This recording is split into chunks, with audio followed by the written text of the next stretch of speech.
Hi friends, and welcome back to my channel. It's me again, Divine Ume.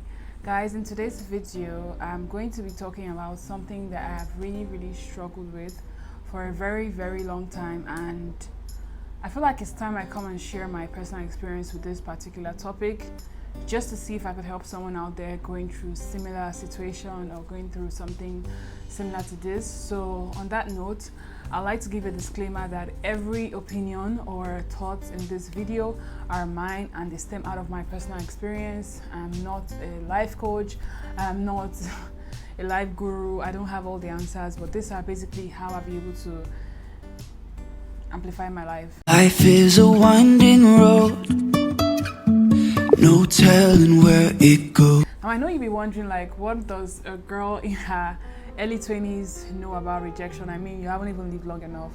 But let me tell you guys, I personally have dealt with rejection in many places, in my career, at work, even as a model. My earliest memory of rejection, I think, can be, it goes back to my early days in modeling.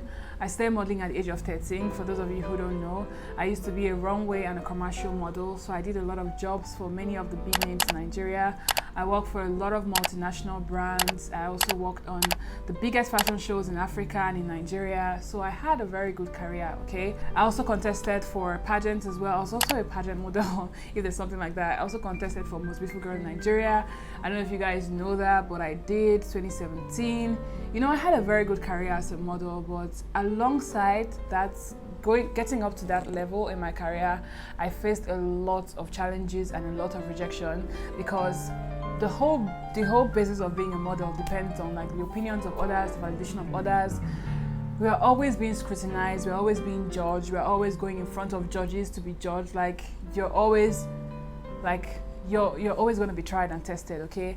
And just in my modeling career alone, I can remember how many times I had gotten rejected. There were times I'll go for an audition, you know, we'll stay there from like 6 o'clock to 10 p.m.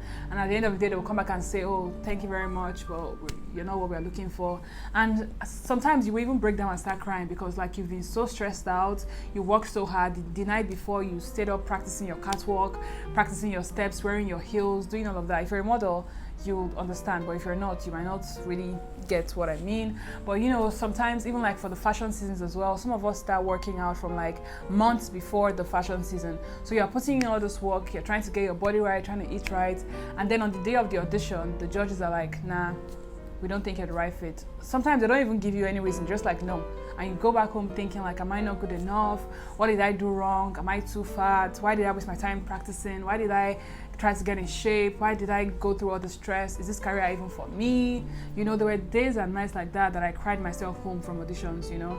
There were even times when you get turned back like at the gate of the audition. So I started to base my worth based on how people saw me. So when I didn't win Most Beautiful Girl in Nigeria, I was like, oh, maybe I'm not good enough. Maybe I'm actually ugly. Maybe I'm not queen material. You know, when I didn't make it to some of those shows, I'm like, oh, maybe I can't work enough, maybe this is bad. Like I started projecting those things on me and like reducing my self-esteem, you know, just reducing everything about myself, you know. And obviously growing up and getting older, I've had to unlearn a lot of the things that I learned. One of the things that I learned is that people's validation or people's opinions, they're not necessarily a direct reflection of what you are or who you are. It doesn't reduce your worth in any way. It's just that is just not your time. I've also faced rejection in my professional career as well. I remember when I left uni, I was like, yeah, I'm gonna be hot cake. Everybody's going to want to hire me. I mean, I graduated with a CGPA of 4.3. Anybody who doesn't hire me is mad. You know, I was like so confident that, you know, I was going to get a good job. I was like writing in my journal, like my first salary is going to be 500,000 naira. I remember clearly when I stated that I wrote it because I knew my worth, okay? I knew what I could bring to the table. So I was full of all these hopes and aspirations. And then it got to the time where I had to actually start applying for these jobs. I applied for like 50 different jobs, like 50 different places of my dream that I wanted to work at. And at the end of the day, some of them I didn't even hear back from them. Some of them blatantly just say no. Some will call you for an interview and then they won't call you after that. Like so many challenges that I actually faced. I had so much anxiety. I was like, am I going to ever get hired? Am I ever going to get a good job? Even if because you know, we're in Nigeria now, getting jobs are not easy, you know how difficult it is. So I was already like second guessing, asking myself like, can I do this? You know, like the fact that people are not replying my emails, does it mean I'm not good enough? Does it mean I'm not qualified? Do I need to go back and do my master's? Like I kept on asking myself so many questions just because I wasn't getting any job at the time. But thanks to God, all of those things actually morphed me into doing something else that's actually changed my life for the better. Even in the digital space, like working with influencers, working with YouTubers, working with brands, I've reached out to so many brands, so many individuals saying, oh, I want to do so and so for you. I've actually got blatantly rejected. Sometimes I don't even get replied. I don't get any form of reply. Sometimes I just get the message that, oh, you know what, you got to go do some more work, you're not good enough, you know. So I've faced rejection in so many areas of my life, and I know that you guys would actually be able to relate to some of my experiences, or maybe yours would have been in form of relationships. Maybe someone broke up with you, you got rejected, you sent a DM to your crush and he didn't reply you. It varies, okay? But these are some of the personal experiences that stood out for me that actually shaped me into the person that I am today. And I just want to tell you guys some of the lessons that I have drawn from these experiences. I think the first tip is, do not see rejection as a bad thing. Do not see rejection as something that is terrible. Every rejection is just God's way of telling you to go back to the drawing board, put in more work, and keep developing yourself. It's just a way of God channeling you to focus on your own path. Because if those rejections or if those things, negative things had not happened to you, then you wouldn't have made some steps or some moves in your life. You wouldn't have taken some steps in your life because you would have felt, oh, I'm comfortable where I am. Okay, so one thing you need to know is that when one door closes, it's because another one is about to open. When something dies, it's because something else is about to be reborn. So first mindset shift, I would say, is do not necessarily look at rejection as a bad thing. Rejection is not a bad thing. Rejection, if anything, is a stepping stone taking you to the next level. Because if something does not close, another one will not open. And if something does not die, another thing will not resurrect. Before the seed germinates, it has to first die. Okay, so rejection is not necessarily a bad thing. That is number one. And number two, do not base your worth or your value based off of what someone else thinks or what someone else says to you or what someone else or how someone else makes you feel.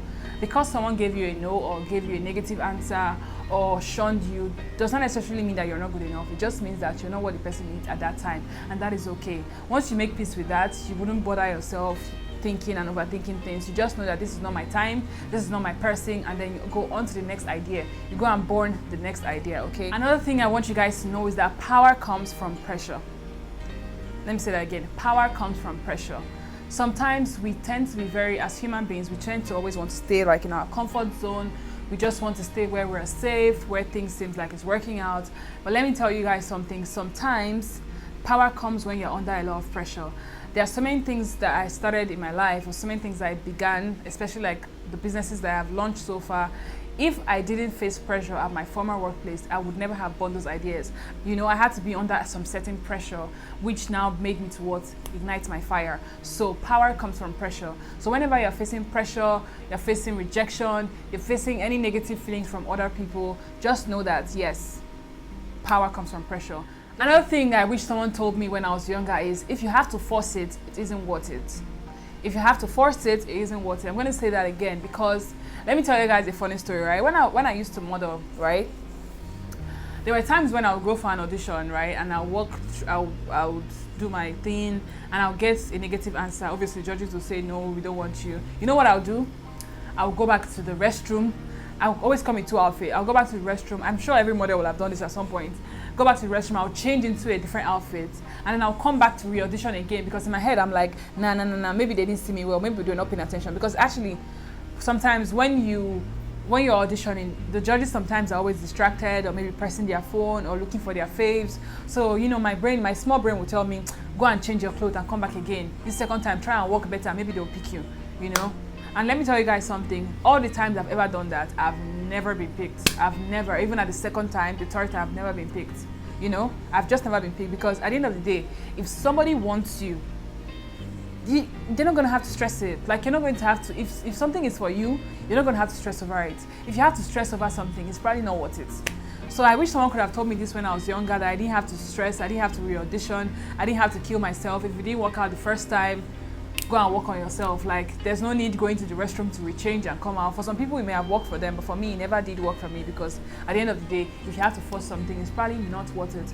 So if you keep on like trying to hit at something and you're not getting it, go back, regroup, re-strategize, and then move. Not on the same spot you're trying to re-go for the same audition. So if you have to stress about something, it's probably not what it is. If you keep on sending an application to a particular school and they keep rejecting your application, go back to the drawing board, find out what is wrong. Is it my statement of purpose? Is it my recommendation letter? What exactly is the issue, before you now re-strategize and then go back. But not on the spot, you just keep on applying and sending the same application, if you get what I mean. Another thing I'm going to say is, like, don't exaggerate the qualities of others. Don't exaggerate the qualities of others, in the sense that a lot of times when we face rejection, we tend to look at the party that rejected us as, you just want to say, oh, this person, maybe the person is actually rude, or the person is mean, or the person doesn't like me, the person is choosing their faves. No, don't overthink it. Don't make it about them, okay? Don't say, oh, this judge is just being biased, or don't overthink it. Don't exaggerate the person's qualities. Don't give them that power. Just look within yourself and know, how can you improve? How can you be better? How can you work on yourself? And that would be an instant game changer for you, okay? So don't ever exaggerate the qualities of others. Yes, you reached out to an influencer or a YouTuber for a collaboration and the person does not get back to you, or the person does not reply you, or you reached out to your crush and he ghosted you. Don't exaggerate his qualities. Don't start thinking, oh, maybe he's a bad person, maybe he's... That's that. When one door closes, another one opens. So focus on the positives. Don't give them that power, and don't try to overthink it, because you might actually get to find out the real reason why the person did not reply you, and it was something that actually pushed you to be something better in life. Last but not the least, I'm going to say God has a purpose for everything, okay? And once you have that mindset that God has a purpose for everything, you just stop worrying about rejection.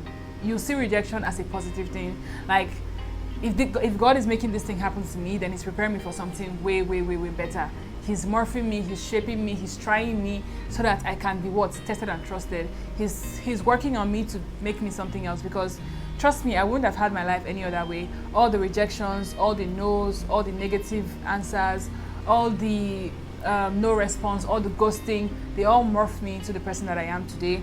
They all made me into the divine image that you see today. So I wouldn't have had it any other way.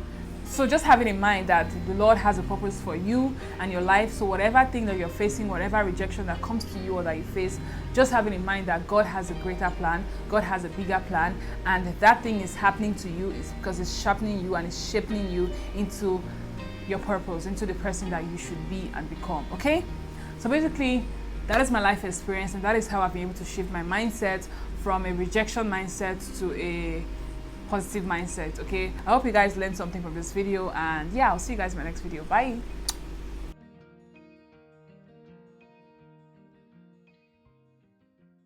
Question of the day: have you ever dealt with rejection? If you feel comfortable, kindly share your experience in the comment section, and I'll be there waiting to have a conversation with you. Give us some tips on how you were able to overcome your rejection phase, or things that actually helped you during your process, and maybe you can help someone too. So I'll see you guys in the comment section, and I'll also see you guys in my next video. Bye.